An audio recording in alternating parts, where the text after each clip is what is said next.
député. La parole est à monsieur Alain Touré pour le groupe 2RDP pour 10 minutes, monsieur le député.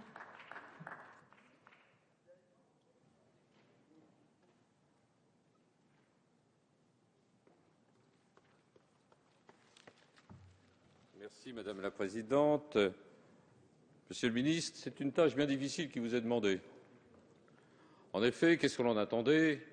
On attendait une grande loi de décentralisation sur le modèle de ce qui avait été fait en 1981. Si mes souvenirs sont bons, lorsque le président Mitterrand a été élu au mois de mai, dès le mois de juillet, la loi de décentralisation passait au Conseil des ministres et elle était définitivement votée au début de l'année 1982, au mois de mars, si mes souvenirs sont bons. C'est ce que nous attendions, parce que c'était l'un des engagements forts du président François Hollande, et tous ceux qui ont exercé des mandats de conseiller général, conseiller régional, maire, savent que l'empilement des compétences est tel qu'on n'y comprend plus rien. Et qu'il était nécessaire, à partir de ce moment-là, d'avoir à la fois une loi sur les compétences. Doit-on conserver, doit-on pas conserver la compétence générale? Voilà une question particulièrement importante. Que vont devenir, face au pouvoir des régions, tous ces centres urbains, puisque chacun comprend bien que l'avenir demain, ça sera soit la région, soit les collectivités territoriales qui se feront autour des villes. Voilà, c'est ça l'un des grands problèmes que nous aurons demain. Alors, vis-à-vis de cela, on nous propose une loi sur les élections, et comme j'ai été particulièrement sympathique avec vous tout à l'heure pendant toutes les motions de procédure, je vais vous dire un certain nombre de choses. Je crois que nous avons essayé de trouver une solution extraordinairement complexe avec le principe de parité et le principe de proximité. Alors, on a inventé le binôme est baroque. Je suis un amateur de la musique baroque, elle a un charme extraordinaire, et c'est une musique française, chacun le sait.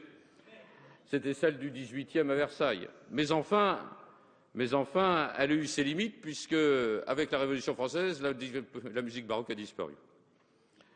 Alors, nous sommes allés à un certain nombre de principes qui ont été développés jusqu'à l'absurde. Fallait-il développer la parité jusqu'à l'absurde, en particulier aller jusqu'à 500 habitants dans les petites communes? Nous le disons très nettement, nous ne voterons pas une loi qui prévoit de telles exigences. C'est quelque chose qui nous semble totalement incompatible avec les réalités locales.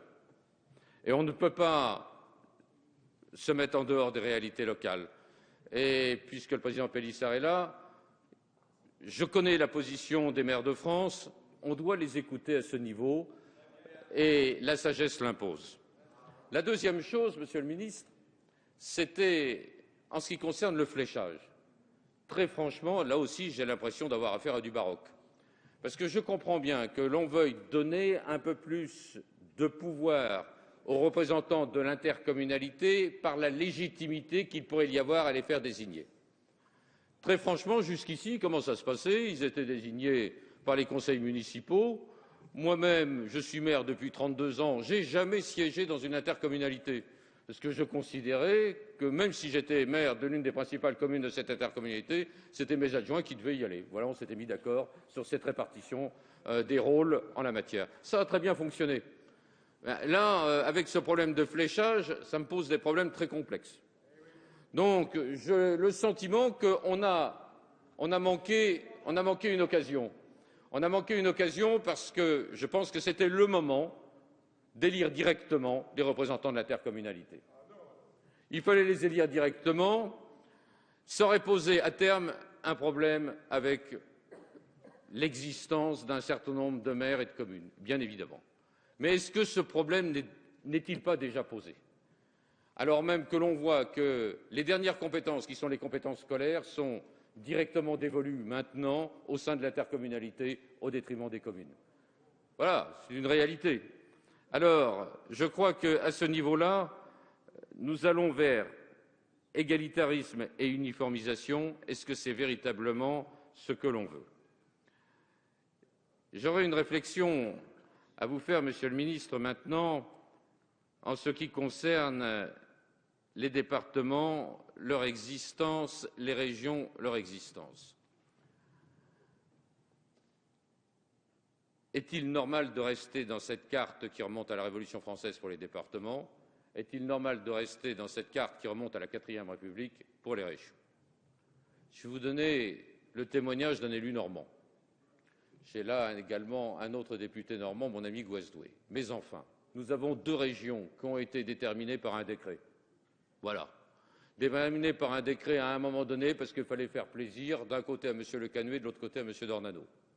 Et puis on nous a dit, j'ai vu le préfet qui était chargé de cela, on nous a dit c'est terminé, bien évidemment, nous voulons la Normandie. Le président de la République, l'ancien, est venu nous dire oui, bien sûr, j'aime tellement la Normandie qu'il n'en faut qu'une seule. Je constate que malgré tous les combats que j'ai pu mener sur la réunification de la Normandie, je n'y arrive à rien. Je constate qu'aucun texte ne prévoit actuellement la possibilité de la réunification des régions et que la réalité, c'est que c'était du devoir même du gouvernement de reproposer une nouvelle carte des régions, reproposer une carte des départements.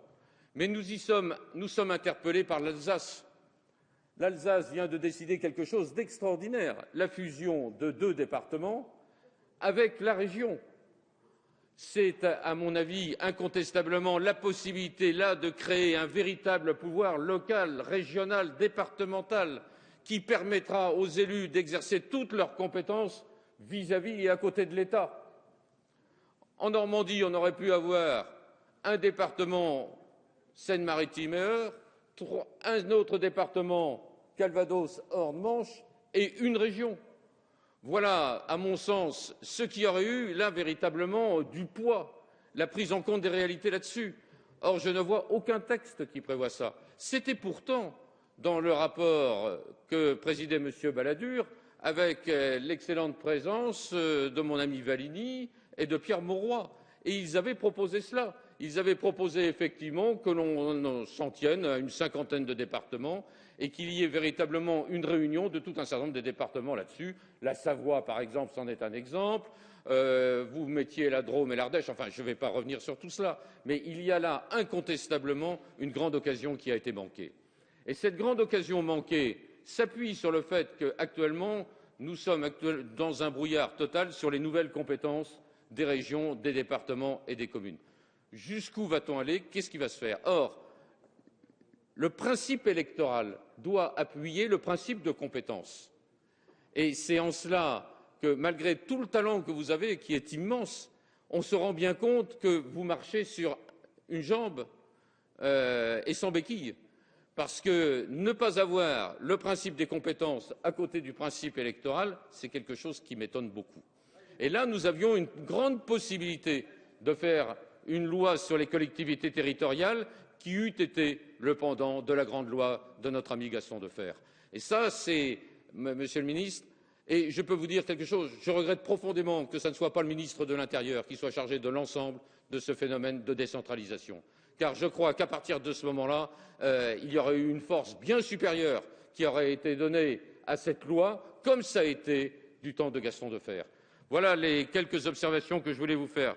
Monsieur le Ministre, nous ne sommes pas décidés dans notre groupe, je tiens à vous le dire.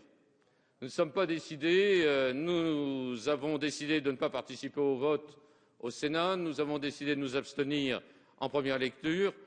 Je tiens à dire que si un certain nombre de conditions minimales dont j'ai parlé tout à l'heure, en particulier en ce qui représente les conditions de parité à 500 ou 1000 habitants, si nous n'étions pas écoutés à ce niveau-là, eh bien, nous ne voterions pas ce texte. Voilà, Monsieur le Ministre, les observations que je voulais vous faire. Je vous remercie. Merci, Monsieur le député.